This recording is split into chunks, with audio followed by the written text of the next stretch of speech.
All right. Welcome, everybody, and happy Monday. Hard to believe we are in May already, Phyllis. May of 2025. I was just thinking that, we just had turned the year. Didn't that seem like just the other week we were in 2025? It's crazy. You know what they say, as you get older, time passes more quickly. Not that we're old, but it's so true. I mean, it's crazy. What's the saying about, and I think I said this on the CyberCall, so if I've said it 62 times, because this is saying my age, because I forgot, but something about the years are short, but the days are long. Yeah, the days are long, the weeks are short. Something like that. I forget exactly the saying, but well, welcome, and make sure, good to see you all. I hope you can hear and how we're coming through. I see some chat. So just give me a thumbs up if we are good to go, and we'll get right on into this today. I'm going to wait to do some announcements once we get some more, because there's people still coming on in here. But I'm going to set the stage. Hard to believe we are. Thanks, I appreciate that blue helm. Hard to believe we were talking offline. Our guest is on with us for 4 consecutive years. And as we're going to talk about today, it's 18 years in the making for the Verizon data breach investigative report. And I'm just going to read a few things here, and then we're going to get right on into it before we introduce our esteemed guest. But first of all, if you're an MSP, MSSP, and you're got friends that should be on this call, I would highly recommend reaching out to them. I think this is unequivocally the gold standard in threat research. We're talking to the tune of tens of thousands. Philippe will give us the exact figures, but we're talking tens of thousands in this data set. This is not looking at myopically one vendor's specific view of a data set. This is global in nature. So it's arguably the most holistic data set out there. So as I said, 18 years in the making, and some of the highlights, well, air quoting highlights, Philip. Some of the things I noticed about this year's report, which was the surge in ransomware. 44% of all incidents involving ransomware. The other thing that really that we're going to talk about was the fact of initial exploitation, where vulnerabilities went above phishing. That was like eye-opening for me as I sat this weekend, reading through this report. And the other thing that you guys highlighted was third-party attacks. The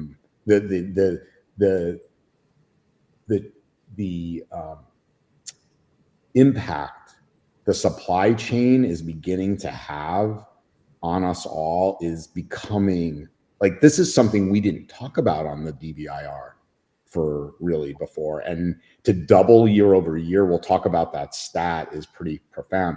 Good news, ransomware payments went down just a smidge. There's a little bit of the sarcasm for everybody.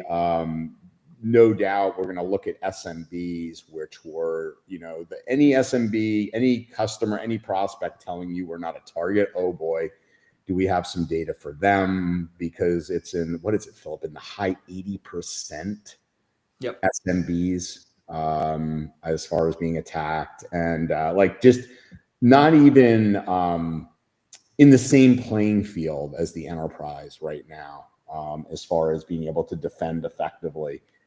So good news for, up market. They're seemingly doing a better job relative to their peers. So those are some of the things that really stood out for me. So with that, huge thank you for coming on, Philip. If you could tell everybody a little about yourself, what you do there at Verizon, and we'll get right on into it with Phyllis leading. Yeah, sure thing. So I'm the lead data scientist for the DBIR, which basically means I handcraft each one of these incidents lovingly in an artisanal way. But really, I kind of manage all the data pipelines in the back end, all our tooling, infrastructure, and then a lot of the non-incident data. So anything that's not a breach, so like the vulnerability data and some of the InfoStealer data, I do a lot of that analysis. So I've been at Verizon 6 years, I think coming up on 6 years. Prior, I used to work with Phyllis over to my right or left, or depending on your orientation and the screen, on the CIS critical security controls. So that might be one of the secret reasons why the CIS controls show up in the report in such a high level. And also, I think it's just a very easy story to tie to, because historically we had to come up with each of the controls, because at the end of each section, it feels very defeating to be like, oh, here's system intrusion, ransomware is impacting everyone. And then we have to go as researchers, find out what should organizations be doing. And we would fall within the pitfalls I think we all do. We all kind of started looking at, well, what's the market talking about? What's the next big thing? So being able to collaborate with CIS just kind of helped us, tie these things together. So, Philip, I love that, because I've been doing a breaking down modern breaches by the presumed CIS failures that play out. And it's a wonderful exercise, as a thought exercise of like, how could I have been better if this person didn't report the phishing and vishing for 4 days, right? Those kind of things. So I didn't know that you did that alignment, but that's, I find it quite valuable to use CIS as the index for understanding these things. Yeah, absolutely. Yeah, Phyllis, before you get into your questions, I wanted to say two things. Everybody, I'm going to put 2 URLs in, actually 3.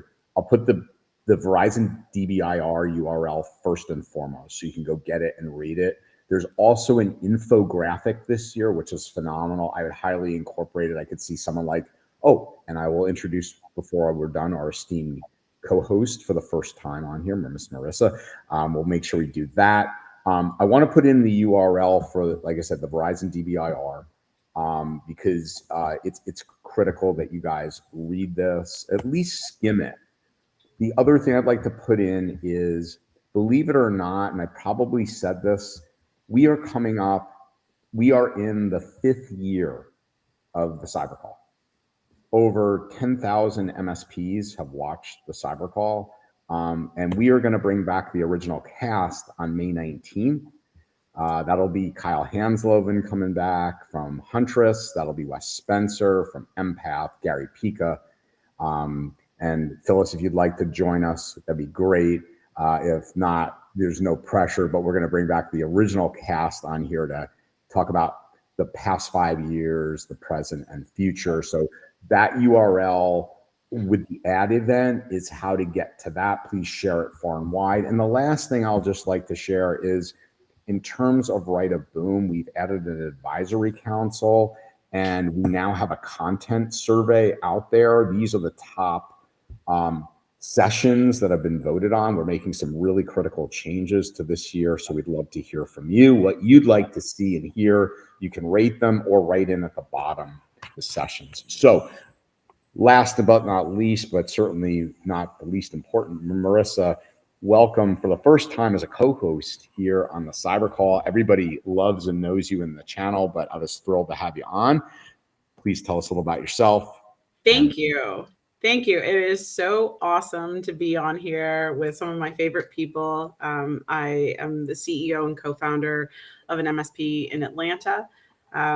It's always been cybersecurity first from the get-go. And about 3 years ago, I finally came out from underneath and started learning more about the industry as a whole, and just jumping on it, and just everything that you guys do. I so greatly, deeply appreciate it. And really the mission of everything is cybersecurity first. It's a strategic advantage for SMBs. And this is such an important conversation. Thanks for joining us, Marissa. Okay, cool. Setting the stage, can you just, before you hit the first question of Philip, can you maybe just share a little bit about the intersection of Verizon and CIS, so people that are out there are using the controls maybe can, when they go back into the appendix and things like that, can understand the intersection real quick? Maybe just a quick Reader's Digest 30, 60 seconds of it, what they're looking at. Is that for Phil or Phyllis? I was going to say Phyllis, but Phyllis, please. Yeah, I was like, I don't know. Both our names are, No, I said Phil. Sorry. Phil. People Phil. call me Phil as well. Yeah, sure. First, I just want to say hi to Phil. It's always great to see you. I missed him at RSA since I didn't go. And thank you for the partnership. I do want to say that my number one criticism has always been of these threat intel reports or these threat reports is, okay, that's great. We're looking at this problem and breaking it apart. But then at the end of the day, organizations want to know, what do I need to do? And what do I need to fix first? And like Phil was on the cutting edge of that, of, really providing that in a kind of major threat report, not selling his tool to say, hey, if you had my tool, you would have detected this, or we can detect it. But preventative and some, detected controls you can put into place. So that kind of, dovetails into, what Phil really brought to the VDBIR is that mitigation. And so what they do is like, here are the top controls and safeguards that you can implement to mitigate against this attack type. So I think that's great because, again, it's great to read a report on what are the major threats that everyone is facing, depending on perhaps, what, small, large, medium, vertical, whatever. But at the end of the day, what you really want to know are, what are the steps I need to take to defend my enterprise? Phil, was any of that inspired by like the community, with your work at CIS with the community defense model, where you looked at kind of backward looking and said, well, why aren't we doing this? Oh yeah, 100%. So the in 8-10 years ago, less white hair. I think it was a shorter 2 haircut. When I was kind of starting out, that was one of the first things I did, right? Is I went through every vendor report, every threat report out there, and tried to come up with some understanding as to what is the landscape, because we all have these different views. We all have different telemetry. We all have different perspectives on the problem, right? Some organizations specialize in Fortune 500 companies, right, for their IR case. Some are just looking at the malware part. So I created this giant spreadsheet, which probably still somewhere hidden in CIS, that had all the findings, right? That would talk about, okay, such and such vendor saw an increase in blah, blah, blah. And from there, I tried to make some tie-in to, well, what are the controls? And this even predates the CIS critical security controls. They weren't even at CIS at that point, but what are the things that we can do to help mitigate against all of these? And it was a manual process. Not everyone has some nerdy kid like me on staff that's willing to sit through all these jargony reports to do that. And it just quickly became overwhelming, right? There's no way, and especially, I'm a big risk guy. I love risk assessments. I come from a critical infrastructure protection background, which is really like all hazards based. And cybersecurity risk is just one of these things you have to calculate. And I just never found those numbers. I never found this connection between, if I put a server on the internet, what are the things I absolutely need to have? What are the things I should have? You ask anyone that question, you're going to get 30 different answers easily. If I build a bridge across a river, I can tell you what the risk of flooding is. I can tell you what the specs the bridge needs to be built to, right? There's an understanding as to what the risk is associated from different geological impacts and so on. That just didn't exist in cybersecurity. So I really want to make those translations easy. So we have it in the report. We also have mappings that say, these are the actions, or these are the patterns, and these are the controls. I think that it resides largely in CDM now. And then we also have, part of our data set is public, right? So we have VCDB, which is the Veris community database. So if you are very risk focused and you want to do kind of, more tailored risk assessments, we have part of the data that's also available for you to draw these connections. But, I know realistically we're all doing operations, we're all firefighting. Conducting risk assessments is not always the most glamorous part of cybersecurity. So we try to kind of handle these things and say, like, look, at the end of the day, there's a lot of similarities, right? There's a lot of commonalities that exist in terms of our exposures. The critical controls really kind of provide that baseline, I think, of things that every organization should be doing, especially IG1. Phil, I'm glad you said that. By the way, when Phil said CDM, it has to do with the community defense model. Yes. Yep. I put that URL in chat for everybody. It's phenomenal. You should look at it.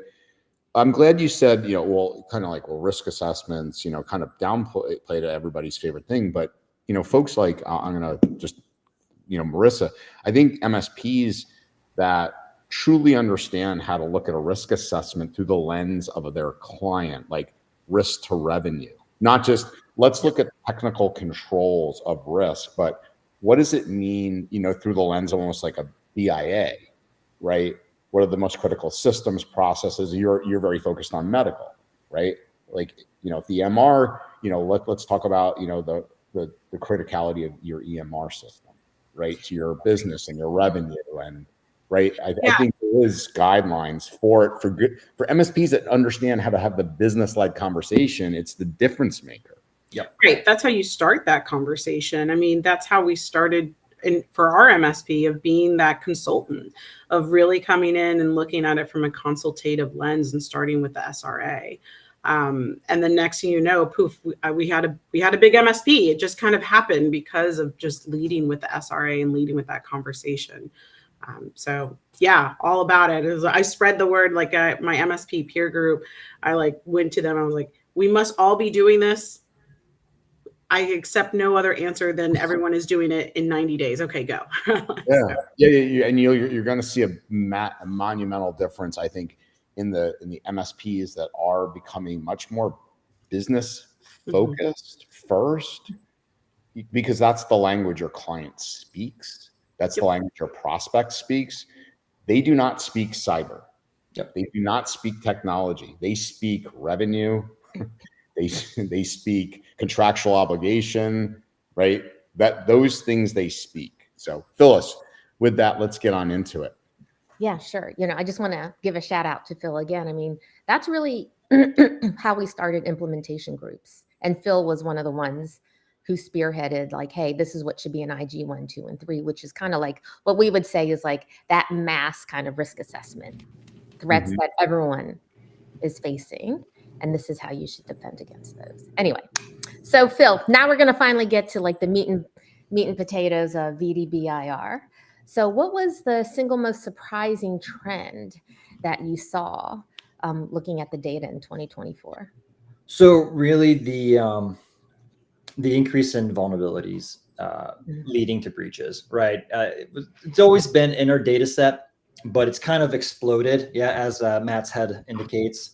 And it's one of these things where you're like, okay, because when you hear about it, you hear in the news, right? And it kind of exists in this moment where you're like, oh, okay, Sysakev has released this, this new vulnerability. Hypothetically, some VPN provider has another 0-day being exposed, perhaps the third in the year, and it's being targeted.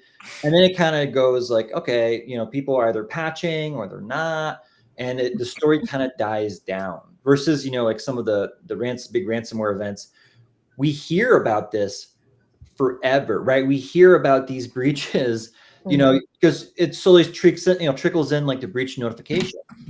So, I was hearing about CLOP, impacting, I don't know what percentage of Americans. It was intense for 6 months because we were just collecting all these. So it ends up seeming like it has a big impact, but these vulnerabilities also have a big impact, and we're not always super privy as to the entire scope of it, because some of it is people don't want to disclose it happened. Right. Some of it happened in the classified world, right, where we don't want to disclose that certain contractors or certain agencies were impacted. We don't always get the full scope of it, but I think we have to draw attention to it, that this is impactful, right? That these vulnerabilities, especially being some repeat offenders, makes it that we have to draw attention to it. We have to talk about it, I think, very publicly. No, I think that's huge. And, hopefully helps make the argument, we also need a place to house CVEs somewhere eventually, right? Because it is so important.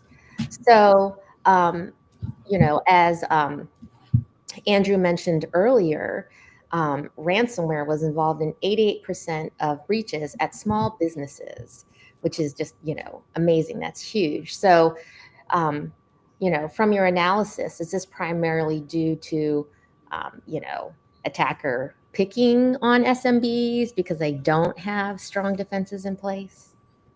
So a lot of attackers are opportunistic, right? It's a numbers game. They want to go and they want to make money. And sometimes the easiest way to make money is you just go and attack everything that you can. You have a hammer, everything starts looking like a right? And and some of them, it's simple as, they find credentials, or there's a exploit for, name whatever platform you want, like GitLab or something like that. And they're just spraying it across, right? They're just trying to find opportunities. They're very opportunistic, and they're going to go for the organizations that, are going to provide the least amount of resistance. So something we have to keep in mind is that it's a target-rich field. There's a lot of possible victims. So, you have to be the one that's going to give up enough resistance that they're going to be like, okay, is it even worth my time? Because they have limited amount of time too. They have deadlines. They rather be out at the barbecue, having a beer. Right? No one wants to work more than they have to. Some people do, but we're just being realistic. There's always these trade-offs that have to be done. So, we just have to be aware, what are the easy means of access that attackers are leveraging, right? It's credentials, it's unpatched systems, and as much as we can, close those up and make the attackers work more. Can I ask a maybe dumb question here, potentially? Sure. So is it possible that the 88% of ransomware in SMB, by delineation from enterprise probably having a presumably lower percentage of ransomware, is that 88% of SMB because they don't detect it faster and they get to full ransomware aggression, and that's why? Like the enterprise, at least you would hope there's some degree of detective controls that work out earlier in the kill chain, in my mind. I wish I had that answer. Right. So that's basically was the breach prevented beforehand, right? That's right. We don't have that visibility. Okay. And it's certainly possible, right? It's kind of like the survivor bias, right? Our data set is, we're looking at the planes that came back with bullet holes. And we're saying, that's where we need to fix the bullet holes. Well, obviously the planes that didn't come back was because they were shot. Those are 2 slides in my Wild West Hack and Fest talk where I did talk about these dead planes and survivorship bias. That's hilarious.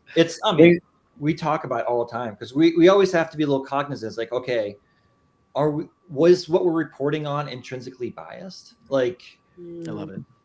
Because there were some biases, and we just try to be explicit about it. But I think it's an awesome hypothesis, Matt.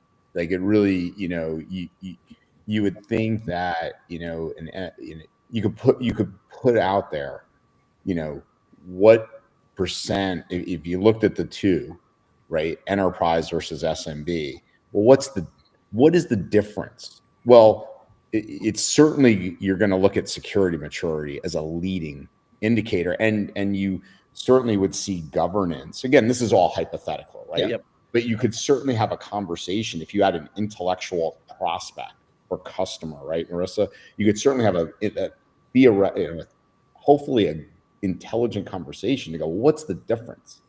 Yep. What's so drastically different? If threat actors are clearly opportunistic, well, enterprises, do look at risk differently, do put in governance, do put in controls, spend a considerable bit more, as Matt was saying, in detection, on and on, third-party risk, on and on and on and on. And I think you also see this, I know Eric Sunt is on. I think you do see this. And also screaming, as you see in the chat.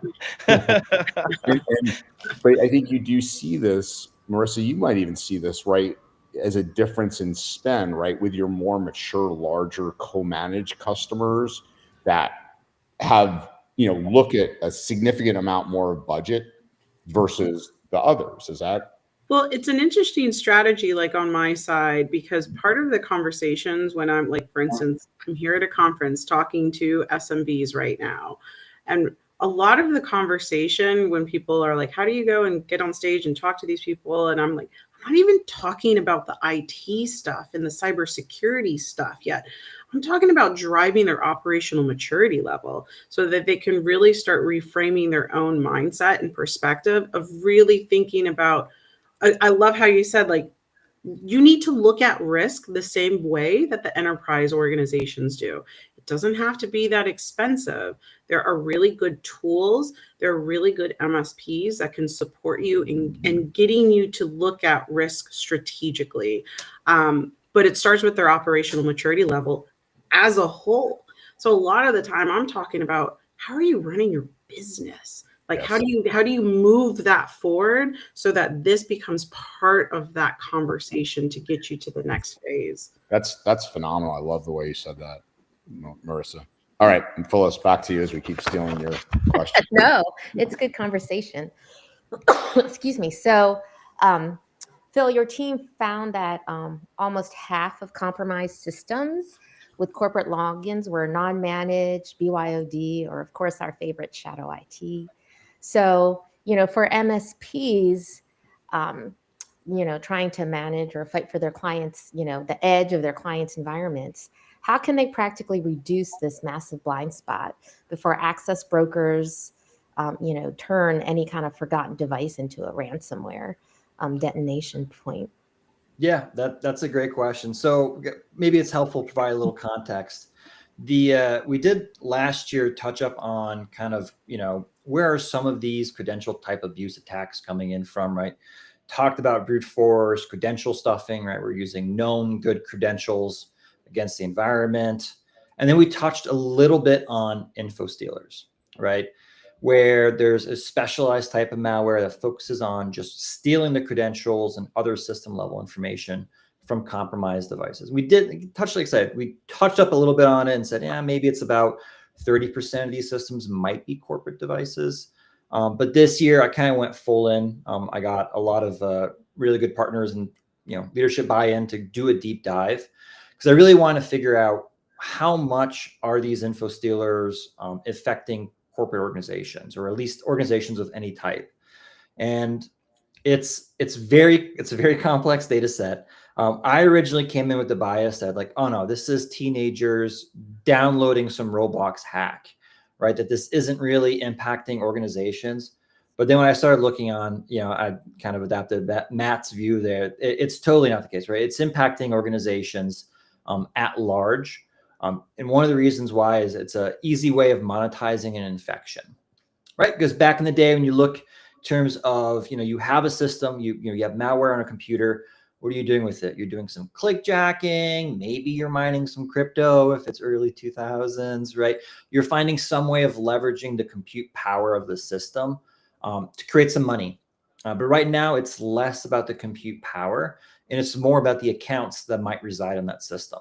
So they're stealing those credentials. They're shipping them off to a bunch of different marketplaces and telegrams and whatnot. So I really want to get a feel for, the exposure. So quick look across the data set we had, about 30% of these devices are non-enterprise licensed OSs, which I think right here, this is maybe the audience to help me understand, in terms of small businesses, are they largely using these enterprise, or are they using a lot of home versions of OS? Not home, but they are definitely using Windows 11 Pro as opposed to enterprise predominant. So Pro, not home, but Pro wouldn't be included potentially in your enterprise data set, in which case you'd be encompassing the other 43% of the GDP that probably uses Pro for the most part. So. Yeah. So we did look at, I think it was Pro, and then some of the more traditional enterprise license. Good. So it was like around 30%. Yeah. Which I thought was really cool. I was super happy, and I brought it to my boss, and he's like, "This is great and all, but what about BYOD?"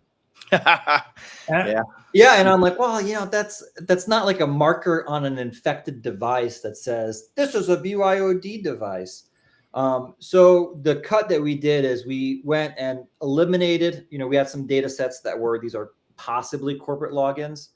We went in and tried to remove everything that was a free email. /login, right? Yeah. The Googles, the Gmails, blah, blah, blah.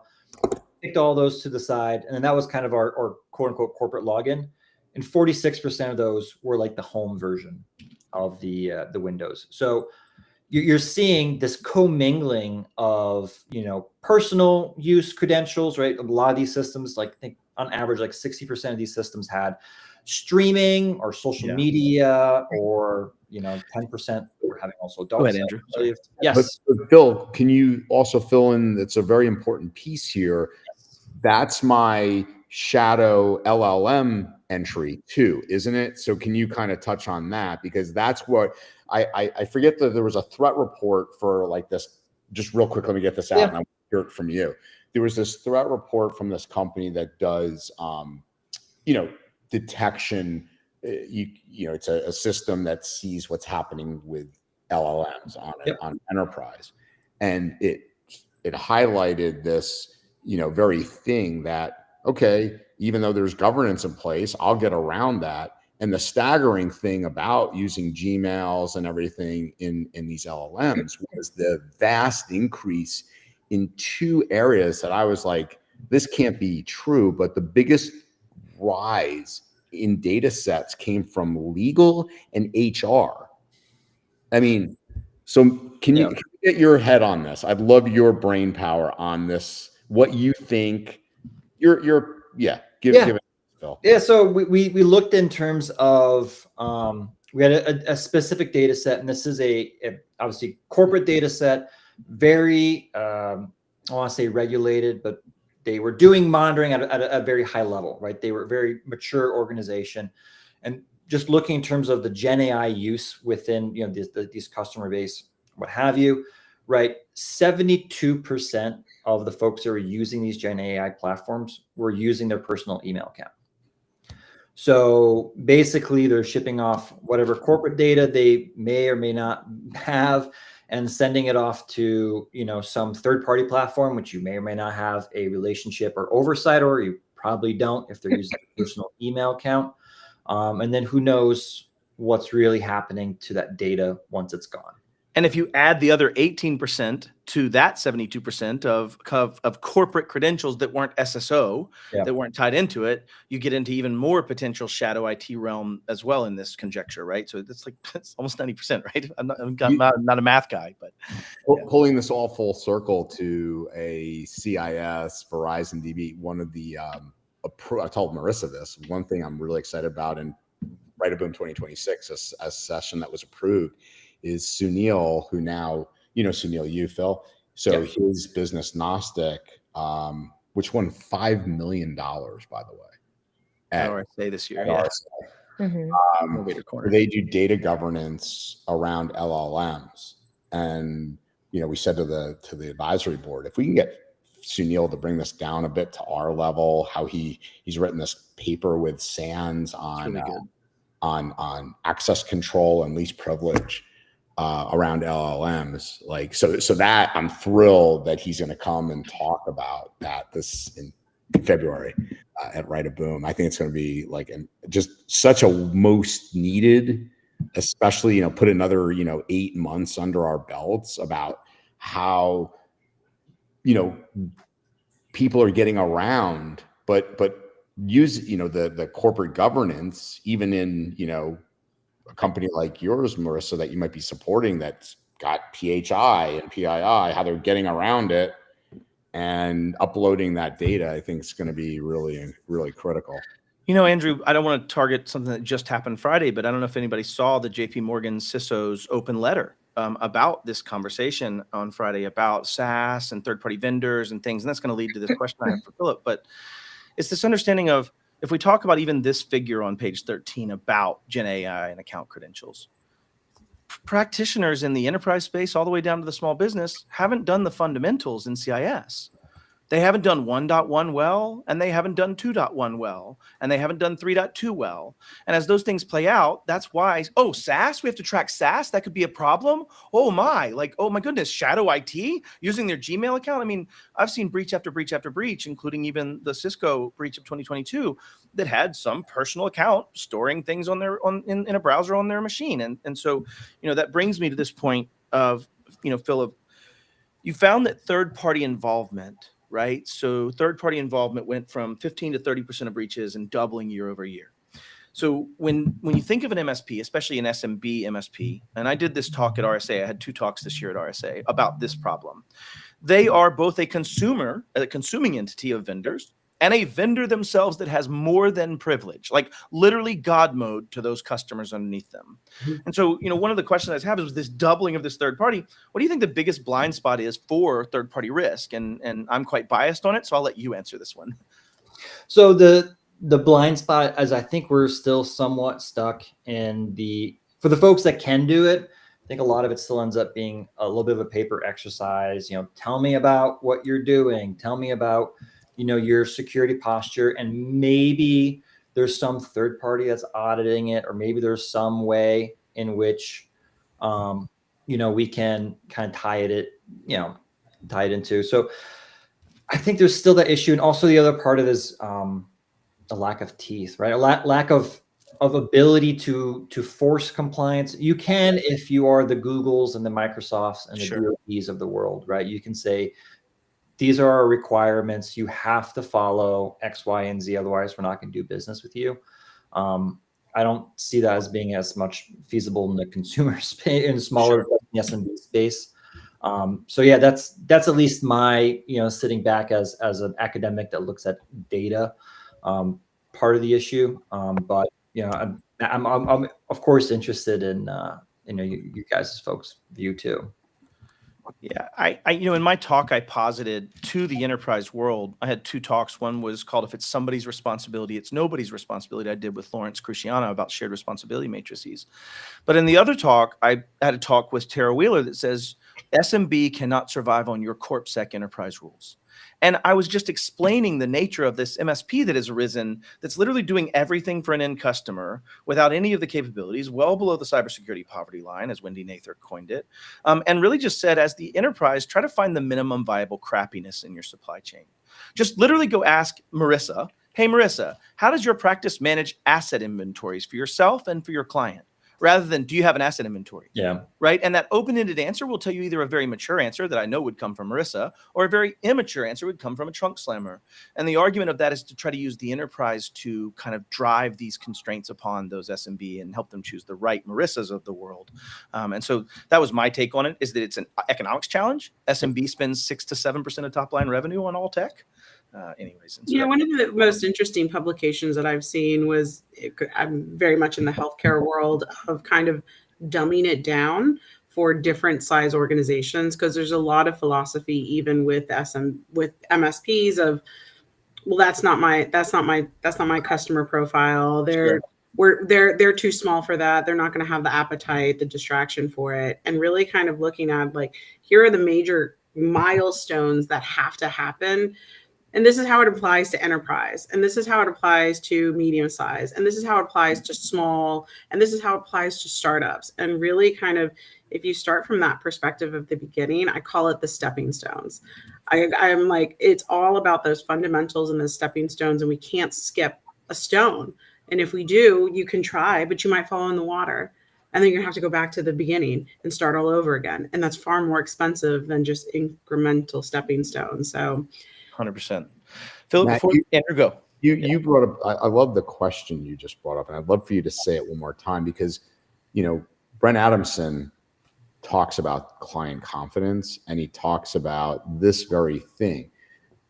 Your customers don't know what questions to ask. Sure. And if your customers don't know what questions to ask, they're not confident. And if they're not confident, guess what the decision in a B2B, the number one decision, Marissa knows the answer. What is it, Marissa? Price. Well, right. Not only price, no, the number one outcome. Oh, the outcome, right. Mm-hmm. Right, is no decision. Right. Because they're paralyzed because they don't know what to ask or not ask. So I love the question, how you framed it. Hey, we work with hundreds of customers just like yours. There's 5 questions that you really want to ask. Yep. Before even considering moving forward with an new IT or security provider. Yep. Not, as Eric Son said, not the yes or no question, but how did you frame it, Matt? I love it. Yeah, all I did was take CIS safeguards and then turn them into a question of an open-ended question, right? And saying something like, okay, if 5.4 says to take away local admin rights from your user daily driver, explain to me how you do that. And what you would look for isn't really that you know the answer is right, because the SMB isn't going to know. What you want to know is, do they have a thoughtful answer? Is it articulate? Can they speak Right. towards the piece of it? And so for me, it'd be things like, tell me about how you manage vulnerabilities in your own environment as well as vulnerabilities in your clients. And that speaks towards, A, are you going to talk about your own world? I would love for them to say something like, we have a risk-based methodology that starts with the highest risk and biggest impact to our environment. And we're able to track those with an SLA that we set, based, like something like that, versus, I don't know, man, the thing just patches. Yeah. Like, those two would be different to me. Or we get into service provider management, right? If you Yeah. definitely, hey, look, before you start working with an MSP, here's a how do you Eric's got work it, with exactly. third parties, right? And Eric just did it, because that if we're doubling, like Phil, we could take an assumption, we could see a 45 in front of third party risk next year, possibly. It's going to be huge. I bet it's underreported ultimately. Oh yeah. Yeah. And there's, the issue is also, it ties into, the new platforms, the new SaaS providers, the new, right. These startups that, once again, they're, oh my gosh, dealing with just getting the business going, right? With vibe coding. Yeah. With vibe brand coding, new, no money, put it together, no plan. Here's my SaaS software, please buy it. And then I die. Yeah. Right. I mean, that is, and then it's ULIT away, right? In user license agreement limits any risk. And anyways, don't get me started on this one. All right. Well, you got another one. All right. I got another question for you. One of the things that we talked about before this is this like interruption to operations, right? One of the concepts that you spoke towards, it's not even the ransom that's so bad. It's not even the aggression of the data. It's this interruption to operations. Can you elaborate on that a little bit, Philip, for the audience? Yeah, sure thing. So there's some analysis that we didn't do in the report that we kind of did because someone raised the question. If the data is just stolen, right, are individuals, organizations more likely to pay or less likely? Sure. So we did really quick napkin math, and there's a reason why we haven't published it. Maybe we'll publish it next year. But what we see is they're less likely if the data is just stolen, right? And part of it, and we kind of hypothesize, is that the business impact ends up being the biggest reason why people are paying. Yep. Is to get the money, is to get the business operational again. Because keep in mind, when you think about ransomware actors, the way I've kind of conceptualized it is previously a lot of these really capable hands-on keyboard type of attackers were going after organizations that they knew had valuable data for the criminal. Sure. Right? They were going after Target because Target's got payment cards, right? It's got boatloads of it, so they can go and collect it. Now it's not so much in terms of the data value to the underground and other criminals. It's how much is that data value to you? How much is it getting your operations back? How much money is that costing you a day for being down? So that's all part of their calculations. And look, they know how much it costs to get a forensic firm or get in someone to help with disaster recovery. Yep. And they're going to try to price it. It's going to be cheaper so that, you're kind of tickling your mind and saying, well, maybe it's going to be better if I pay them than, pay 10K or whatever is for someone to come in and remediate. I would posit it is less the company and more the insurer. And at the end of the day, I've been involved in many of these where the insurer literally just says, it's cheaper for me to pay the ransom than for you to not. And you really do. I think you made the exact mechanism of that modality is that it's more expensive. Many days they're down, first party payments and loss under the primary contract of the insurance. And therefore the answer is pay the threat actor, right? Yeah. And get back to operations because the business impact loss has so much value more than the data loss itself. Pivoting gears just a little bit. One of the things that we talked about before as well is like identity is not the only thing anymore. It's just not creds anymore. Yeah. It's the identities, it's non-human identities, it's the tokenization of my identity in a platform, it's the machine identities that have my rights and capabilities. Like, speak towards some of the things you're seeing in trends around this non-human identity definition space coming in. Sure. So, the way I always kind of vision the non-human identity, for me, it's always kind of like API keys as being like the easiest way for me to wrap my mind around it. And really the idea is that, this is just going to be used in an application. Your application and your source code are safe, right? You don't have to worry about those. You don't have to re-authenticate them. But what we really find is that that's not necessarily the case. There's a lot of, oopsies in terms of I accidentally committed, my .env file to GitHub where I thought all the secrets were hidden, right? And that only, so that's obviously kind of an exposure point, but even our ability to respond to that is concerning. I apologize if you guys hear my son. He's very upset that time is over. Bring him on. Family, this is a family show, Phil. He's better off after his nap. But yeah, so when we see these secrets being even identified, right? So you have organizations, even I think a lot of the platforms like GitLab and GitHub now have these capabilities. Well, they'll flag and be like, yo guys, like this kind of looks like a secret to me. You might not want to push this. But even when these things are detected, it takes about 94 days for the organization to clean it up. So, and that's the organizations that know that there was an exposure in their code base, right, of a potential secret. So, when it comes down, what can an attacker do in 94 days? I can tell you there's a lot of folks that are running scripts, looking through all these public repos, just trying to find. I think there was one on I do it regularly, looking for keys. Yeah, it's a low hanging fruit. Right. And Phil, there's this other fraction. I'm just going to go take this from a completely other. There was this one phishing scheme that was, or I don't know if it's phishing is the right term for it. I'm trying to remember the exact article, but yeah, it was.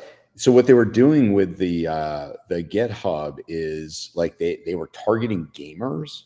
And they were saying, hey, have you heard about this? We're like, hey, if you want the best cheat codes, come to our repository.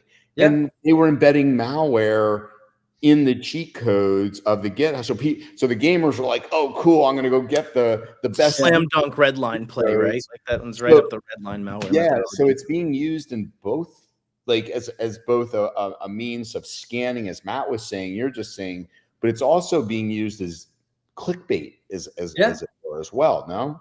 To host malware, right? A trusted site that you certainly have allowed through your web filters in your CIS. Exactly, right? And then that goes, how much control on the endpoint do you have in terms of trusting content from different sources and executing, right? So, I mean, I'm pretty sure I'd be shocked if there's not a C2 out there that leverages GitHub, because there's a C2 for pretty much any like free service. Sure. So, even that, you look at it, it's the place where code resides.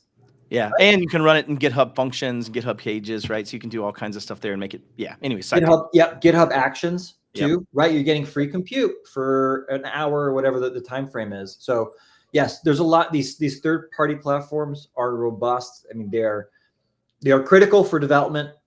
But within them, right, there also comes a certain level of risk, as they can be used, from accidental disclosures to, malware and or phishing schemes or what have you. So there's something that organizations have to contend with. Yeah, very good. All right, Mr. Matt, we got one more with you, I think, or so. Or I think I've pretty well exhausted my questions. Yeah. But all right, let's go to Mr. Marissa. Let's go to Marissa. Sure. Well, first off, Phil, so cool to meet you in person. I cite the DBIR often in presentations because there's a huge passion around educating the SMBs, right? And giving them a fighting chance to make good decisions. So, in this year's DBIR, reinforces a longstanding truth. Humans, we are still the problem. What is around 60% is our fault, pretty much. But what really stood out to me was how much more automation we're seeing with zero-day exploitation and edge device attacks. So much fun.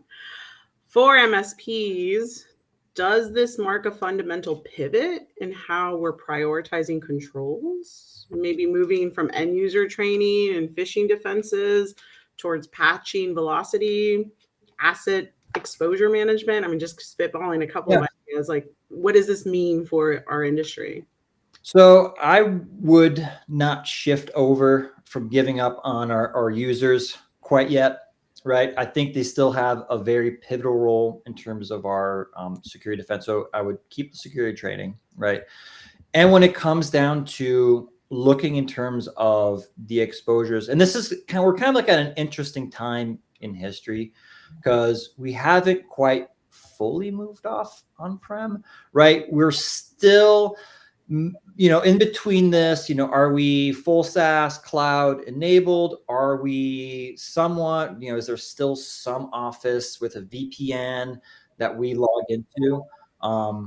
Right. And the shared, as Matt mentioned, the shared security model is a stumbling point too, right? So it's not like I can say, well, really, maybe you shouldn't be managing VPNs unless you really have to, right? Maybe there's alternative options, that can provide similar types of benefits without you having to manage the actual system itself.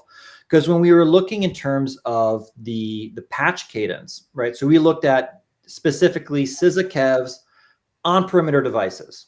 So we had this hypothesis coming in. It's like, these are the critical of the criticals, right? These are being actively exploited. These are by their nature exposed to the internet. So we would anticipate them being patched quicker, right? That wasn't the case. We still found it was about 30 days for the median amount. What we found was that there was this split. This population kind of has a very long tail. So you have certain organizations. So 50% of the organizations were within that 30-day. And you had a bunch that were within 1 day. They were able to fix all of those. Some was within 6. But really kind of, that 50% was within the 30. You look at the other side of that, it goes out further. It goes out to 155 days. It goes to 200, days plus. So these vulnerabilities have a long shelf life, right? They're going to be valuable. So of course, when you're targeting a 0-day, you get the pick of the litter, right? What you want to target, the most valuable targets that you've been looking at, you've been eyeing from an intelligence agency function, you can go after those because there's really nothing the defenders, there's not nothing. There's limited things you can do. So we have to kind of look in terms of, what the second half of this population, are these the small businesses? Are these the organizations that do not have the maturity or the capability, or they're not aware? They're not within the pipeline of receiving SysAKev notifications that they know that they need to go and remediate this. And Phil, I was going to just ask a quick question, Morris. Yeah. Is it because of the breadth and depth of the ecosystem with creds that they can, go do a showdown scan, correlate what creds are available very quickly? Is that, what automation, is that helping to the speed and the velocity of this? Oh, for sure. Yeah, absolutely. Attackers are, I don't want to say lazy, they're efficient, right? Like you never trust a non-lazy developer. You want a lazy developer, you want a lazy system admin, because they're going to automate, because that's the only way you can really scale these. So there's so many free resources, even, or low cost resources, to get an idea as to what are the exposures out there. So it's not like a surprise to know, which Avanti devices or which VPNs are exposed to the internet. But it seems like the message isn't getting to the people that can fix the problem. Well, this goes right back. You literally have answered my next 2 questions, which is great because we're coming up to the hour, but just like really continuing to focus on the basics, right? Making sure we're doing timely vulnerability patching and all of that. And what's our fighting chance for all the MSPs that are constantly behind the curve? So I'm hearing from you really driving automation and kind of really diving into that. Are there any other insights that you would say for the proverbial MSP that's wearing 50 hats and just trying to keep up with everything? The comment you actually made at the beginning with understanding the business is really key. Especially as you look at in terms of the different types of exposures, and maybe you realize that one server happens to be holding whatever PHI or information you didn't know. So as much as you can, tying it back to understanding what are the operational needs. I've always viewed security as kind of a subset of like operation, right?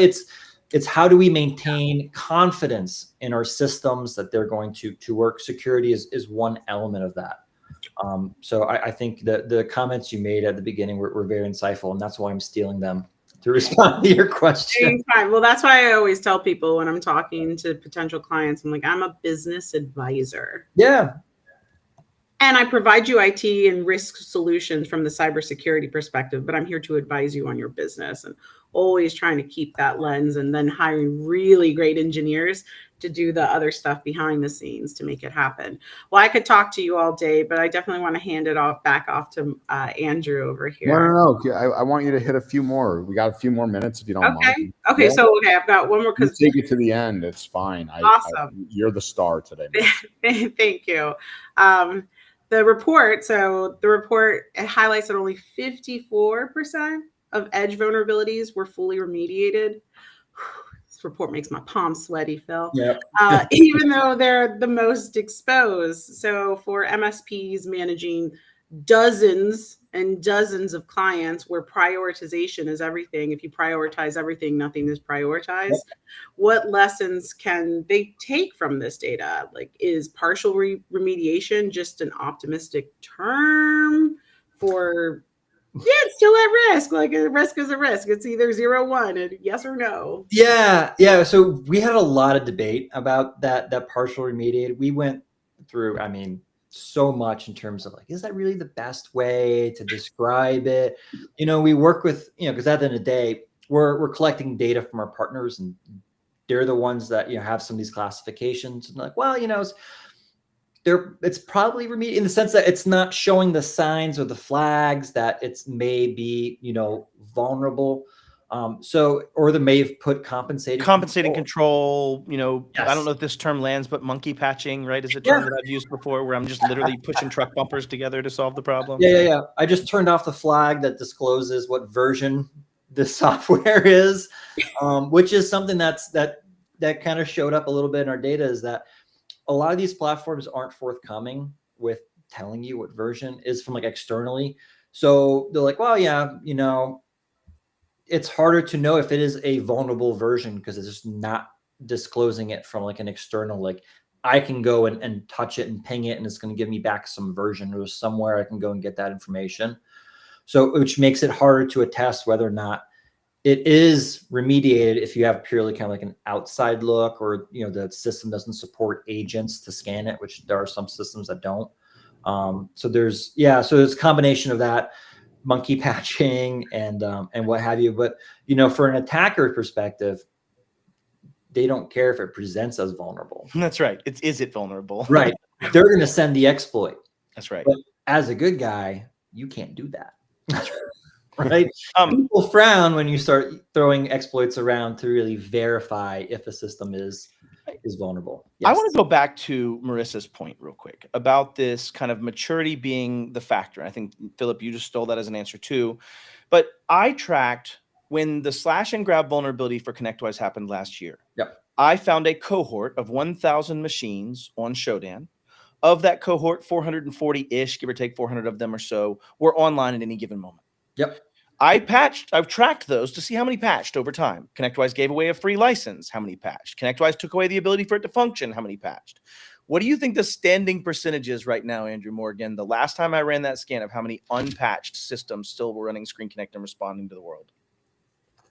If I had to guess, Matt, it's north of 20%. And if I had to guess, it's unfortunately the companies that are perpetual licensed that keep using it. And they're not using it because it's not working. I don't know if y'all know that, but ConnectWise did some really cool stuff. Yeah. They're just literally Screen Connect instances someone has paid for and is running in a closet somewhere and hasn't been patched. Right? Yeah. That's not being used because the systems won't even work. If you try to launch a session, it doesn't work. So it's just that. And I'm bringing this up, and I'm going to go off on a small rant, and then I'll shut up. Y'all can give me the hook.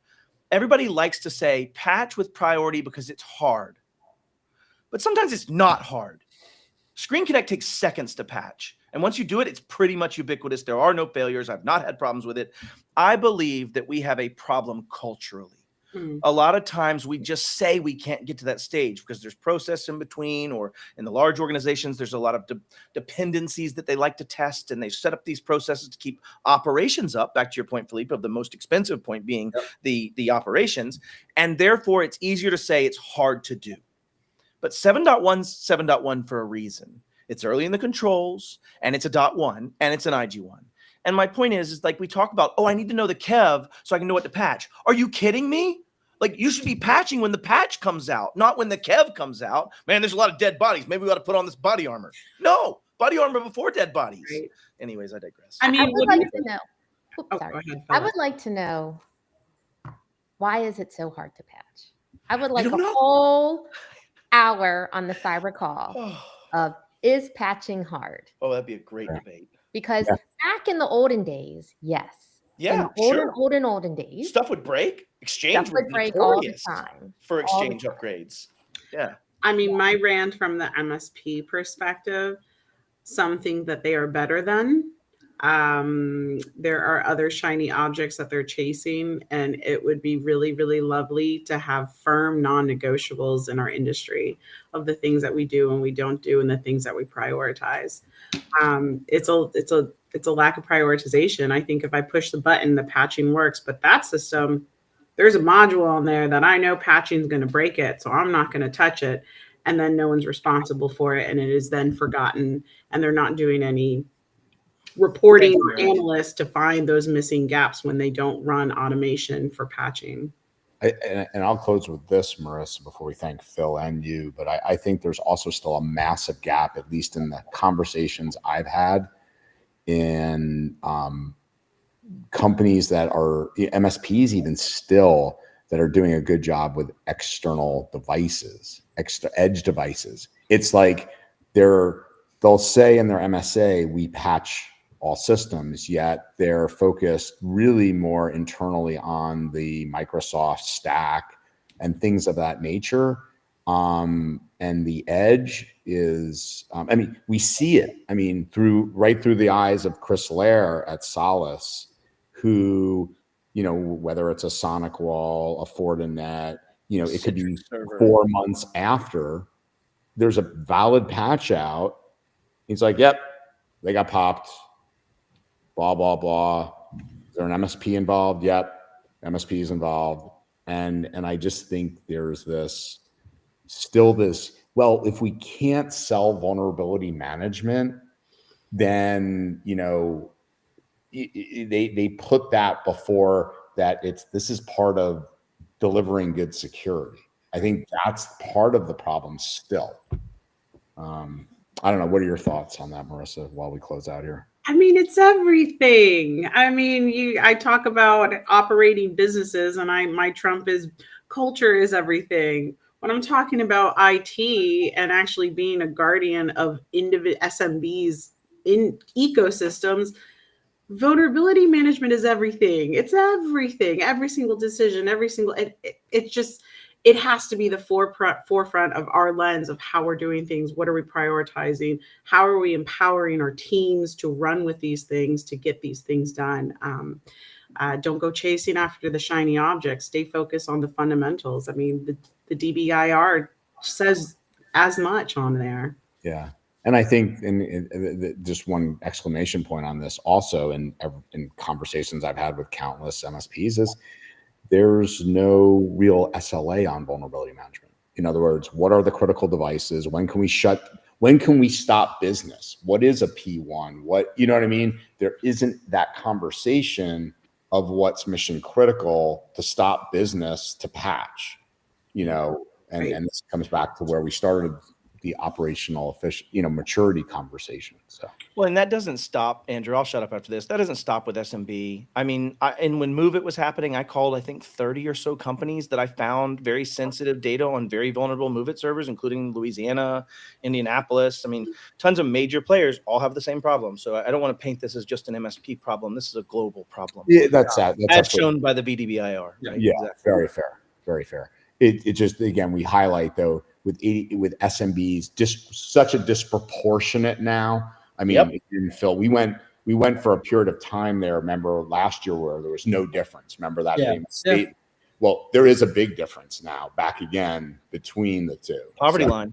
Yeah. Cybersecurity poverty line. So Phil, first off, man, awesome seeing you. I wish we could do a round 2. because there's so much more to unpack if you're open to it. If you're ever interested, yeah, absolutely, I'd be happy to. There's a bunch of questions you guys sent me, so I'm happy to hop on again and talk some more. All right, let's do it. Marissa, thanks so much for jumping in while you are actually at a conference.